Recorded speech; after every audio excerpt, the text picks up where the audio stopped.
सविता जैन वहाँ जिंदगी में आप सबका स्वागत करती हूँ। इस टाइम मैं खड़ी हूँ सत्यनारायण पार्क में जबरेश्वर हनुमान के सामने। कहा जाता है कि इस मंदिर में जो भी सच्चे मन से दर्शन करने आते हैं उनका मनोकामना पूरी होती है। तो चलिए हम दर्शन करते जबरेश्वर हनुमान जी के। कोलकाता महानगर और इसके आसपास के इलाकों में हजारों मंदिर हैं। इन मंदिरों में कुछ मंदिर जहां काफी भव्य है, वहीं कुछ मंदिर ऐसे भी हैं जो काफी छोटी जगह में निर्मित हैं। इन्हीं मंदिरों में से कुछ मंदिर भक्तों की मन्नतें पूरी होने के कारण काफी प्रसिद्ध हैं।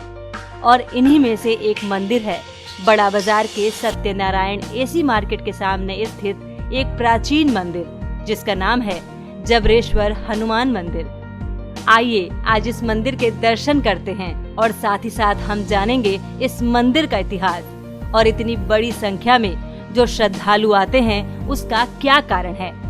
इस मंदिर की स्थापना जब हुई थी उस वक्त कलाकार स्ट्रीट का नाम था श्यामा गली।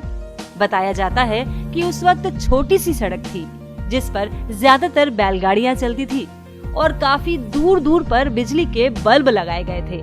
जहां एक तरफ इस मंदिर के पहले पुजारी जी की 5वीं पीढ़ी हनुमान जी की सेवा में लगी है, वहीं इस मंदिर के अनेक ऐसे भक्त हैं जिनकी 4थी या 5वीं पीढ़ी आज जबरेश्वर हनुमान जी के ऊपर अटूट श्रद्धा रखती है। जय हनुमान जी की। आप कई सालों से इस मंदिर से जुड़े हैं, इस मंदिर में दर्शन करने आते हैं, आरती देखते हैं, इसका कारण क्या है? हम लोग राजस्थान से आए 1978 में। मेरा पूरा परिवार, खास करके मेरे माता जी सालासर बालाजी की बहुत बड़ी भगत है, उनकी बहुत बड़ी कृपा रही परिवार पे। सबसे पहला वो कलकत्ता जब आए सबसे पहले हमको यहीं लेके आए और आज 1978 से लेके आज तक हम यहीं आते हैं। और मेरे कौन से काम नहीं हुए क्या बताऊं, बताइए।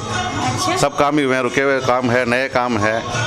और सबसे बड़ा आशीर्वाद तो मिला कि मेरा दुकान में लफड़ा चल रहा था। एक बार 94 में नया दुकान लेने वाले थे तो मेरे माता जी दुकान में आए तो बोले क्या हुआ, क्या हम बोले ऐसे हो गया। बोले ठीक है मंदिर जाके आते हैं। शुक्रवार का दिन था, मंदिर में आए, पुजारी जी बैठे थे। बोले बाबा ने बोलो मेरे काम अटकेड़ो है, यहाँ काम पूरी हो नहीं, छोरा बच्चे लोग मतलब प्रॉब्लम में है। तो पुजारी जी बैठे थे, बाबा को भोगर लगाए, फिर बोले जा भाई तुम्हारा मंगलवार को दुकान अपना है। अब कोई सोच नहीं सकता था कि कोई मतलब पाड़ा का लफड़ा यहाँ जैसे कलकत्ता में चलता है, बहुत भयंकर लफड़ा था। अब सोमवार की रात को कैसे लफड़ा चलता, मंगलवार को अपने आप आके बोलता भाई जी आप ले लीजिए दुकान। इतना चमत्कार हुआ। 1924 के पहले इस मंदिर में 2 शिवलिंग प्रकट हुए। तत्पश्चात शिवलिंग की आकृति यहाँ स्थापित की गई। उस समय इस मंदिर का नाम था जबरेश्वर महादेव मंदिर। करीब 95 साल पूर्व सालासर के बालाजी की पीठ के रूप में यहाँ पर हनुमान जी की मूर्ति स्थापित की गई और मंदिर का नाम पड़ गया जबरेश्वर हनुमान मंदिर। आज इस मंदिर की महिमा केवल बंगाल ही नहीं बल्कि पूरे देश में फैली हुई है। अमीर हो या गरीब, बच्चे हो या बूढ़े, इस मंदिर में भक्तों का सैलाब उमड़ा हुआ रहता है। खासकर प्रत्येक मंगलवार, शनिवार और पूर्णिमा के दिन मंदिर के बाहर सड़क पर भी श्रद्धालुओं की अपार भीड़ नजर आती है। प्रत्येक साल मकर संक्रांति के दिन घेवर से इस मंदिर को सुसज्जित किया जाता है। मंदिर में रोजाना संध्याकालीन आरती होती है और ये आरती इतनी अलौकिक होती है कि श्रद्धालुओं को अध्यात्म की दुनिया में ले जाती है।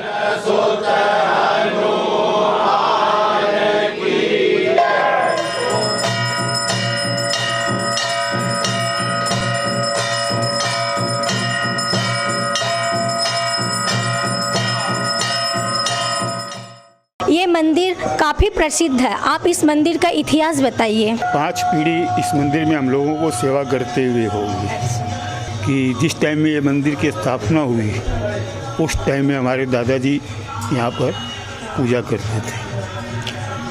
उस टाइम में ये कलाकार स्ट्रीट नहीं थी। उस टाइम में ये एक तरह का पॉश एरिया था, रईसों का एरिया था, मल्लिक लोगों का, सेठ लोगों का। इंडिया में या वर्ल्ड में बोलिए तो एक जबरेश्वर हनुमान जी ऐसे हैं जो इनके ऊपर में स्वर्ण पत्र चढ़ते हैं बहुत जगह हैं, किंतु क्या होता है कि वो चढ़ जाने के बाद में वो उतर जाते हैं, उतार लिया जाता है। किंतु अपने यहाँ ये स्वर्ण पत्र जो है 12 महीना रहते हैं।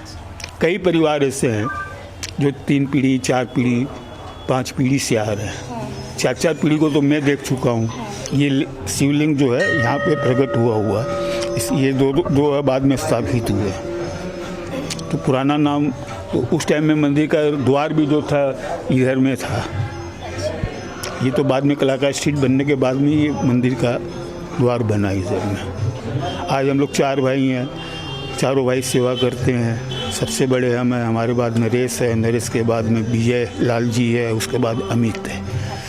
कई भगत ऐसे थे जिनके यहाँ खाने को दाना नहीं था, दूसरे के घर में चूल्हा जलने के बाद में उनके चूल्हे पर रोटी बनती थी।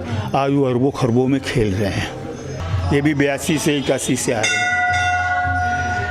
इन्होंने सबसे पहले सर्विस ज्वाइन की।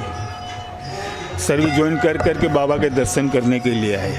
100 रुपया इनको महीने की नौकरी मिली। तो वो पॉकेट में 100 का नोट था। इनको भी मालूम नहीं कि मेरे पॉकेट में 100 का नोट है। बस इनके मन में आया कि बाबा को कुछ अर्पण करना है। तो वो जो हाथ दिया तो 100 का नोट आया, वही इन्होंने अर्पण कर दिया बाबा के। और उस दिन के बाद में इन्होंने पीछे मुड़ करके नहीं देखा। आप इस मंदिर का विशेषता बताइए। मंदिर की प्रतिष्ठा आज 100 बरस के आसपास हो गई है। हमारे दादाजी की स्थापना की हुई है। आज हमारी 4थी पीढ़ी यहाँ सेवा पूजा में लगी है। ये 4थी जनरेशन के पहले पुजारी हैं, पारस पुजारी। आप न्यू जनरेशन होके भी बाबा की इतने सेवा करते हैं, ये प्रेरणा आपको कहाँ से मिली? जब से बड़ा हुआ, इन पिताजी को, भैया को, अपने चाचा लोगों को, सभी को हमने मंदिर में काम करते हुए देखा, मंदिर में बाबा की सेवा करते हुए देखी। तो काम तो मैं और भी करता हूँ, और भी जगहों में अपना काम करता हूँ, लेकिन मंदिर की सेवा जब आती है तो सब समय बाबा की सेवा पहले हमारी प्रायोरिटी है। उसके बाद हम और किसी काम के लिए या और किसी चीज़ों के लिए सोचते हैं। आज ये मंदिर पूरे बंगाल में हनुमान जी की आस्था का एक महत्वपूर्ण केंद्र बन चुका है, जहां आने वाले हर श्रद्धालुओं की हर इच्छा पूरी होती है। आप सामाजिक कार्य में इतना व्यस्त रहने के बाद भी इस मंदिर में दर्शन करने आते हैं। आप किस तरह से टाइम निकाल के इस मंदिर में आते हैं और क्यों आते हैं? देखिए, मंदिर में हमारी आस्था और हमारा धर्म खींच के लाता है। चाहे हम कितने भी व्यस्त हों, चाहे मैं निर्वाचन लड़ा उसके बीच में भी, लेकिन मंदिर नहीं छोड़ा। यहाँ मेरे पिताजी भी आते थे, मैं भी आता हूँ, और हो सकता है मेरा लड़का भी आता रहेगा। ये उम्मीद हम करते हैं कि बाबा के प्रति जो आस्था है, हनुमान जी मंदिर तो बहुत है कलकत्ता में, लेकिन हम जबरेश्वर हनुमान जी मंदिर ही आते हैं। यहाँ पर हर मंगलवार को आते हैं, हर पूर्णिमा को आते हैं। तो ये हमारे आस्था केंद्र है। आप लोग दोनों इतने सालों से जोड़ा से मंदिर आते हैं, आने का कारण क्या है? करीबन 11-12 साल से कंटिन्यू में बाबा के दरबार पे आ रहा हूँ। जब भी कुछ मांगना होता है, हमको कुछ चाहिए, बाबा से साक्षात हम लोग को सब कुछ मिलता है। बाबा की जो प्रतिमा है वो एकदम अद्भुत और निराली है। आपकी कोई मन्नत पूरी हुई? हाँ, मेरी बहुत सारी मन्नतें पूरी हुई। बाबा का दिया हुआ ये सब कुछ एकदम। हमारा तो ये मतलब हमारे परिवार का बहुत वर्षों से इनके पिताजी से संबंध है, और तभी से हम लोग सब भाई बच्चे हमारे सब यहीं आते हैं। ये समझ। आप इस मंदिर में कितने सालों से आते हैं और क्या श्रद्धा आपको इस मंदिर में? हम 85 से आ रहे हैं, कलकत्ता 85 से आए थे, तभी से आ रहे हैं 1985 से। और हमने CA वगैरह सब यहीं से किया। बाबा के जो भी अरदास लगाते थे सब पूरी होती थी। अगर आपने अभी तक इस जबरेश्वर हनुमान जी की चमत्कारिक मूर्ति के दर्शन नहीं किए तो आज ही इस मंदिर आइए और हनुमान जी के दर्शन कर अपनी और अपनी आने वाले पीढ़ी की जिंदगी को बनाइए वह जिंदगी।